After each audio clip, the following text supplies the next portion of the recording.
English Samapan Murfuni April Taragum the Kodom Popi the Indian Security Forces Singa Aina Ting Krabala People Liberation Army ga Kut Toknabagi Togdok Amada Lalolup Asigil Lanmi Mapan Mafam Adu the Security Makuta Laikidaba Togdok Asibuning Singladun Manipur Martyrs Committee Sinduna Athouba Singgi Numit Haina Sahi Kudingi Thangmeiband Cheiraoching the April Taragum the Heikat Leikat Tamba Lakibagum Ngasi Ayupung Tarutagi Hauduna Akan the Security Forces Nangak Selabamatung Manipur Martyrs Committee Sinduna Thangmeiband Cheiraoching the Leba Athouba Singgi Numit Imung Manung Amasung Miam Singna Hai Leikatuna Ikai Kumnabu Utkre Mafam Masida Hai Leikat Pagi Tauram Asi Nungtil Gipung Mari Faw Satagani Hai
Panbayai Hariba Ningsing Numit Asigi Wahaudo Weriba English Samapan Marfuni Togi April Tarago Humdoida Kodom Popidet Security Forces Singa Kut Toknabada Laikidaba P Elegalanmi Sing Adudi Tera Sapam Lerti Moirang Tem Prem Kumar Kwakatil Moirang Purindagi Kundrakpam Shauba Elias Rajendro Namirakpam Lekaidagi Togdam Kunjabihari Namirakpam Lekaidagi Togdam Loken Naurem Lekaidagi Naurem Rajen Herok Part 2 Litan Makongdagi Maibam Paka Elias Sauthoi Haibong Popi Mayai Lekaidagi Sorok Haibong Kameshwar Amasung More Henu Makongdagi RK Khoirumba Elias Gyaneni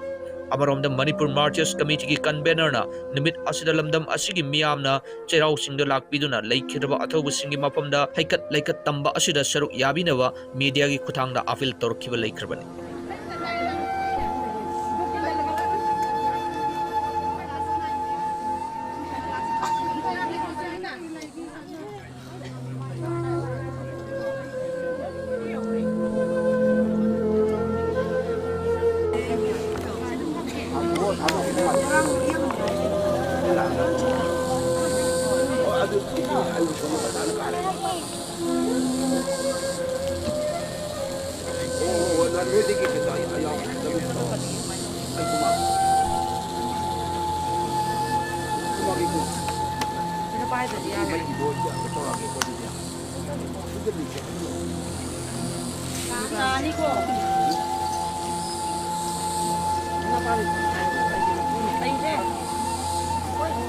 Em bị được cái đầu đi bà.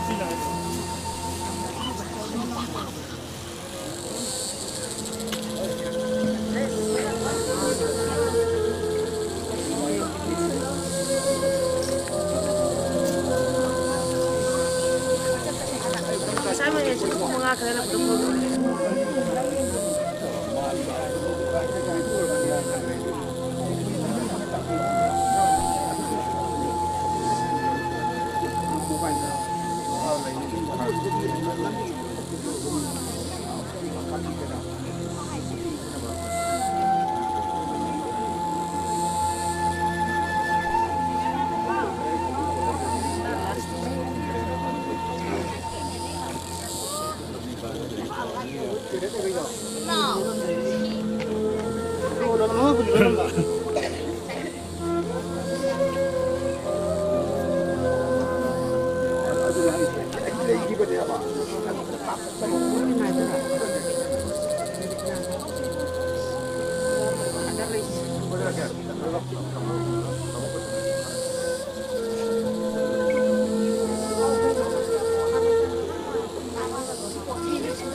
Aina Tingkraba Revolutionary People Front RPF ki Lanmi Singlo People's Liberation Army PLA na sahi khudingi April 16 asibu Athouba Singgi Numit haina palan tawduna Athouba Singgi Ningsing Khubam Cheiraoching Thenghu Singjin Kodom Pokpi amasung Khongjomda miyamna hailei katuna ima lebak kidamakta thawaina pontha pikraba Athoubi Singbu ikai khumnaba hailei katpagi thauram sing ngasi pangthoknari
Dungai English amaga chamapan marfuni thoigi kodom pokpi da thokiba laibak tiba thogdok amada Indian Security Forces ka Manipur gi People Liberation Army gi aina tingkraba lalo lup asigi lanmi singa sokna khiba lanthom amada miyoi mapan thawaina pontha oikiba maduga mari leina ngasi Cheiraoching gi mafom asida Martyrs Committee na Manipur Martyrs Committee na sinduna hoji Heikat Leikat Tamba gi thorom pangthokli thorom asiga mari leina petitioner oiriba singa unabagi tanjada logjarake Abungi ming habiu ai thadam deben laikhidraba loken gi manaw no ai khundrak pam metha kwagithe morang pulen dagi kodom popida laikhidraba khundrak pam rajendro elai sauban magi manaw no ai de hero pakto dagi sauthoi pakai bato to gi manaw pa gi niki ne moi temri ima ipa am talaite ai namu nuai jatana dum ai chahi khudin gi sigi haika laika che khara dum jawje Hojik si hairok tagi mi kya mukumba Heikat Leikat Tamba lak Heikat Leikat sini hairok ki gari taraga tariat lain palai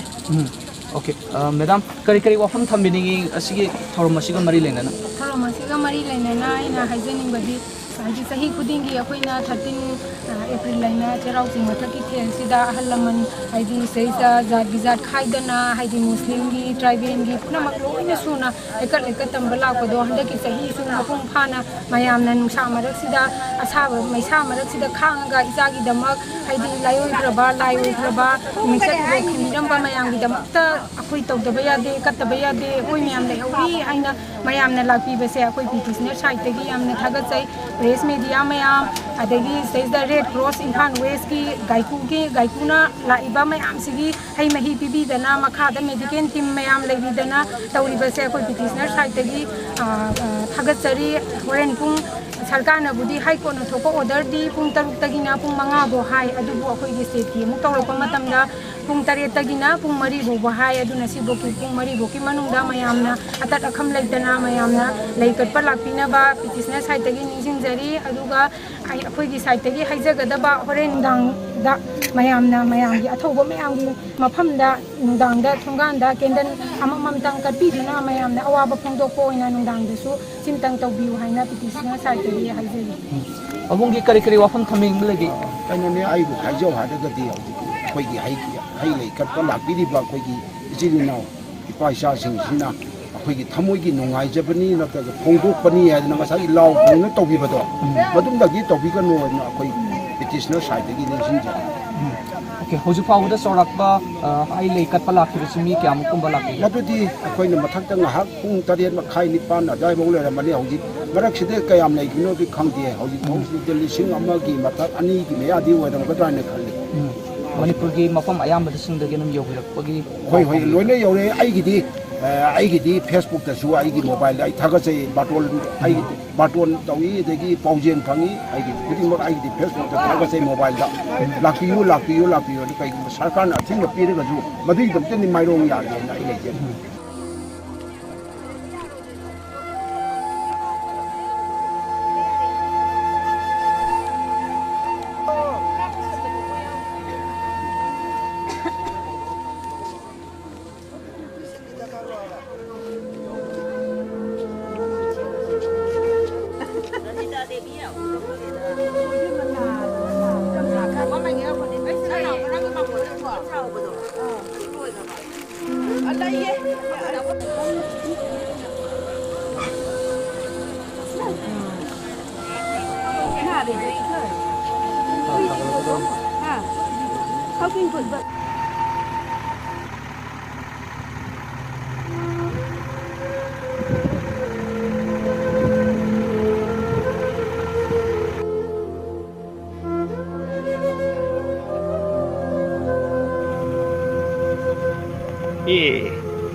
Hojik 13 April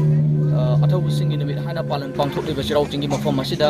Indian Red Cross Society na achungba thodang loduna mafam asida lakiba Heikat Leikat Tamba miyam singda adi Indian Red Cross Society gi maikai dagi angamba mating kayamrum pangru leiri hojik society asigi members singa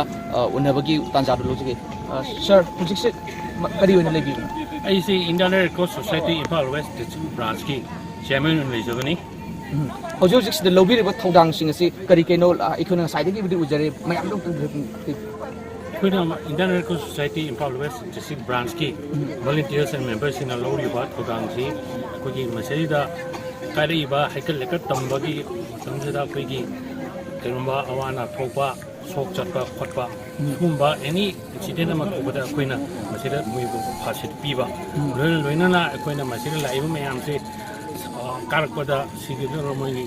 energy ham girmota koi ising amachong ORS haimi ka koi bichap to yenjabani koina haidi ba thoksi koi since koi amasi sin togi haidi ba koi ki phala koi ki Athouba numiki dupa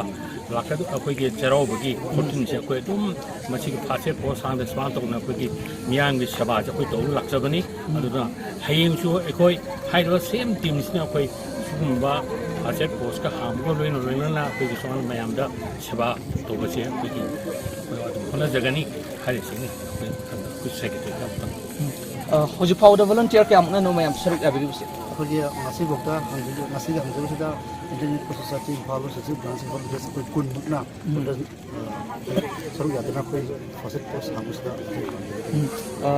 di kare iba mayam sing kari kari thodang to hibadi yaw ko do sen sai sansu kanbi the for basic faucet ibi bisabani lak ko sida awana tokpa area tokpa asok bi ka hana yaw de no bu lak ko industry ko na sok chat to gumba dum yaw do mo chat pa ngam da yaw to gumba da transportation ko bi makha phadiba adna basic faucet ni ro ko plus apne mo ko mo gi ORS na ising ko dehydration de ka phana bana mo so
Namay do.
Itu kat lolo. Video nanti.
Lekin apa dah?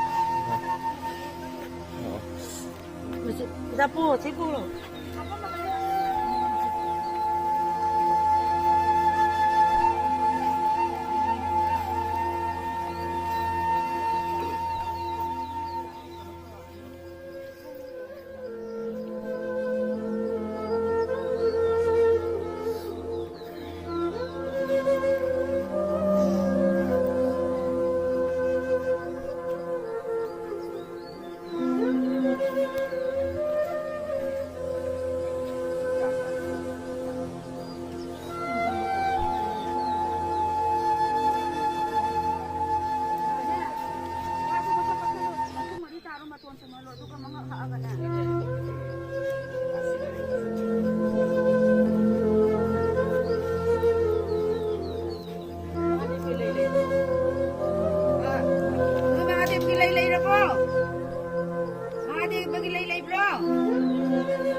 ꯆꯟꯗꯟ ꯇꯣꯡ ꯌꯥꯗ꯭ꯔꯣ photo ꯂꯧꯔꯗꯤ ꯆꯟꯗꯟ ꯇꯣꯡꯗꯤ ꯃꯆꯩ ꯌꯥꯝ ꯂꯩꯕꯅꯦꯕ